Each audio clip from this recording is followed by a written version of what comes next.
Olá pessoal, bem-vindos a mais um vídeo aqui no canal Eu Adoro Ciência. Se você ainda não for inscrito, se inscreve, clica aqui no sininho para não perder nenhum vídeo. E o tema de hoje é Reino Metazoa. Nós vamos fazer um resumão sobre invertebrados, sobre vertebrados. Vem comigo!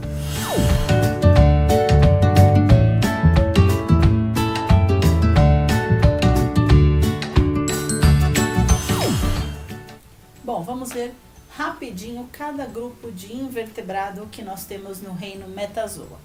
O primeiro grupo, seguindo a escala evolutiva, são os poríferos, que no caso são as esponjas do mar. E como novidade evolutiva, a gente tem aqui a pluricelularidade. Então, novidade evolutiva, esses organismos são pluricelulares. São os primeiros animais que surgiram ao longo da evolução. E os poríferos têm algumas características. Uma delas é apresentar uma célula específica chamada coanócito, que vai fazer uma corrente de água seguir uma única direção. Então, o porífero, por exemplo, é uma esponja desse formato mais ou menos, com vários poros. E os coanócitos do lado de dentro são células flageladas e a agitação desse flagelo cria uma corrente de água nessa direção. Então a água entra pelos poros, através da corrente de água criada pelo coanócito, a parte nutritiva, os nutrientes que tem nessa água, o organismo usa para produzir a sua energia, no caso, vai digerir esses nutrientes dentro de uma célula e o resto sai pela cavidade superior. Então, nesse caso, não existe nenhum sistema muito complexo. O que a gente tem são células nesse organismo, cada uma com uma função. O coanócito é a principal célula dela. Cria essa corrente para que esse organismo consiga absorver nutrientes sempre nessa direção. A cavidade superior, que é chamada de ósculo ou boca, é por onde o resto daquilo que não foi digerido ou que não serve para ele sai junto com a água. E esse organismo tem uma grande capacidade também de regeneração. Então, nós temos um porífero aqui. Se ele for mordido por um peixe, por uma tartaruga, depois de um tempo, esse pedacinho se regenera, se recupera. E a reprodução pode ser do tipo sexuada, por produção de gametas, ou assexuada, que é a própria regeneração. Seguindo a linha evolutiva, aparecem depois dos poríferos os quinidários. Quinidários são medusas e pólipos. As medusas, o organismo mais comum, é a água-viva. E o pólipo, a anêmona.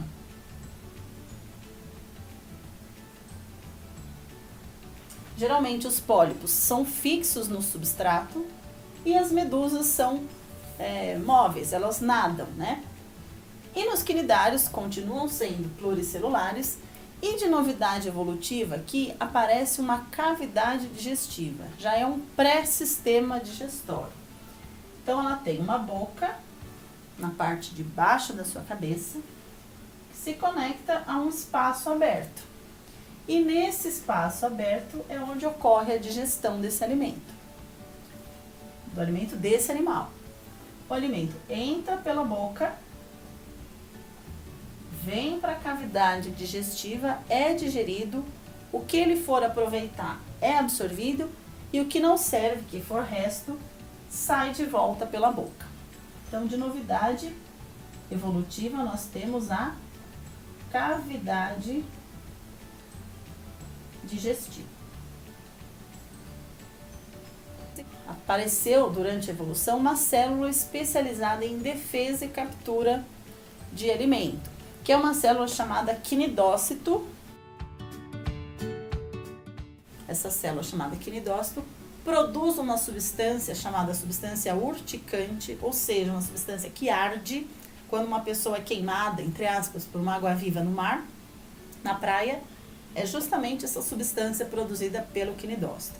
A intenção da água-viva não é nos machucar, mas ela usa isso como defesa e também para captura de alimento.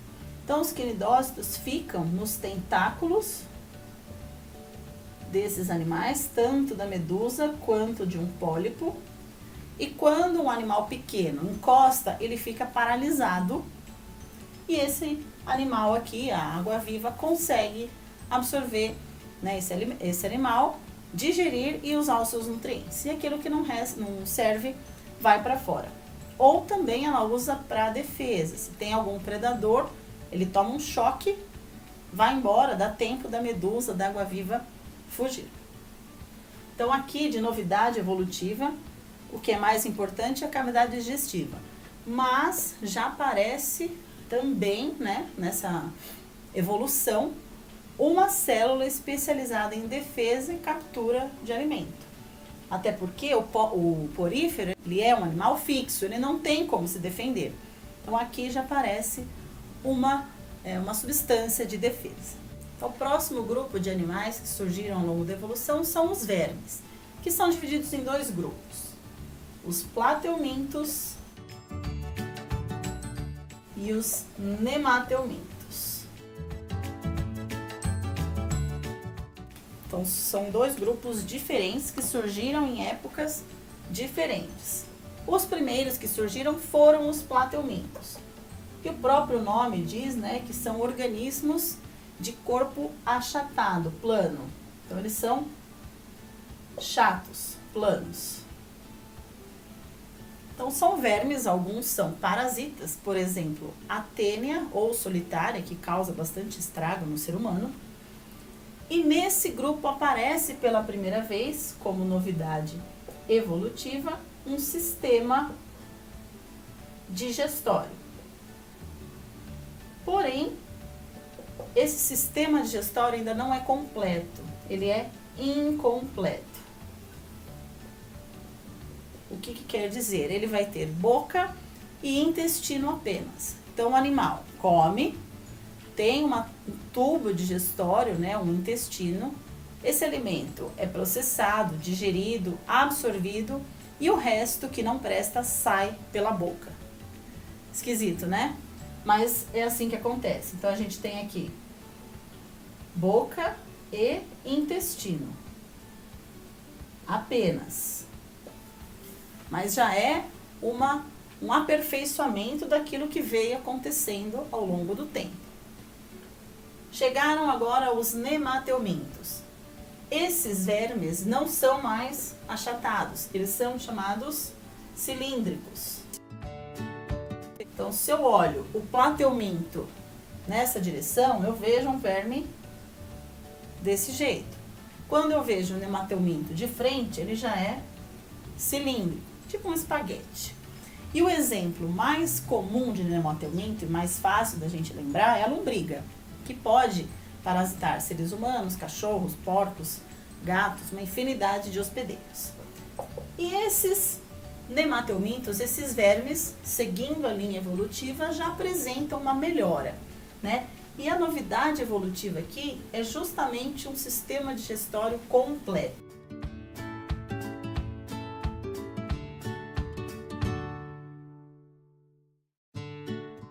Sistema digestório completo, ou seja, a partir daqui dos nemateumintos, os animais vão ter boca, intestino e ânus.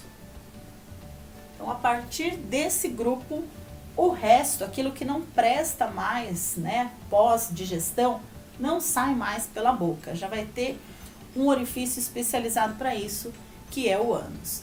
E vale lembrar que toda novidade evolutiva, quando ela aparece, se ela fizer sucesso, ela continua, ou ela é aperfeiçoada. Se ela não faz sucesso, a natureza percebe que aquilo não faz sentido, ou essa característica desaparece, ou o grupo inteiro desaparece. É uma questão de evolução, como já dizia Darwin. Quem não se adapta, morre. E esse quem não se refere só ao indivíduo, pode se referir também a uma característica. E o que a gente viu até agora, todas essas novidades foram importantes, válidas na natureza. Recapitulando então, aqui o organismo ainda era fixo, muito simples, mas de novidade evolutiva é a pluricelularidade. Não existia animal ainda, é o primeiro. Ao longo da evolução surge uma cavidade digestiva. Essa cavidade foi melhorada no grupo dos plateumintos, já tendo um intestino, né, um local próprio para a digestão e absorção de nutrientes. E nos neomateumintos melhorou ainda mais, tendo boca, intestino e ânus. Vamos aos próximos grupos agora. Próximos grupos de invertebrados que foram surgindo ao longo da evolução. Começando com os moluscos. Moluscos são animais de corpo bem mole, né? Por exemplo, a lesma, caracol, caramujo, polvo, lula. Então, são alguns exemplos de animais do grupo dos moluscos. E ao longo da evolução, aqui já foi aperfeiçoando. E esse grupo vai apresentar o corpo dividido em 3 partes, então, como novidade evolutiva. O corpo dividido em 3 partes. Quais são? Cabeça, que até então não existia, então surge uma cabeça, um início de cefalização, formação do sistema nervoso. A parte onde ficam todos os órgãos vitais desse animal, que a gente chama de massa visceral. E a última estrutura de locomoção, que é um pé, simplesmente. E os moluscos também têm como novidade evolutiva, uma segunda novidade evolutiva, a presença de concha. Uma concha calcária que vai servir justamente para proteção dos seus órgãos vitais. Então, vamos fazer como exemplo aqui um caracolzinho.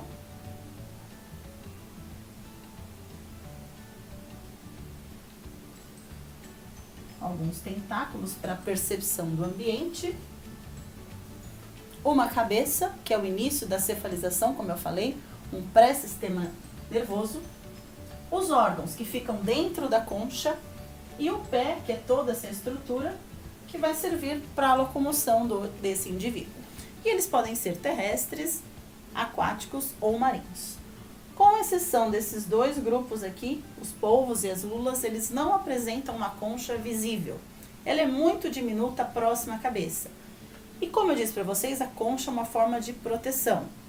Como esses 2 grupos não têm concha, eles desenvolveram ao longo do tempo uma outra estrutura, uma outra forma de proteção, que é a liberação do nanquim, uma tinta escura que quando eles se sentem ameaçados, principalmente, eles jogam essa tinta, confunde o predador e dá tempo de fugir, se proteger, certo? E as diferenças são: o polvo tem cabeça, 8 tentáculos, a lula tem cabeça também e 10 tentáculos. Continuando a evolução, a gente chega nos anelídeos. Os anelídeos são bastante comuns, famosos, que é a minhoca. Minhoca, sanguessuga. E esse grupo apresenta o corpo dividido em anéis. Em cada anel tem uma estrutura de digestão. Cada anel também possui um coração. Então, esses animais apresentam bastante corações. E eles têm hábitos terrestres ou aquáticos. Certo? Pessoal, vamos ficando por aqui. E no próximo vídeo a gente continua a segunda parte do reino Metazoa, invertebrados com artrópodes e equinodermos.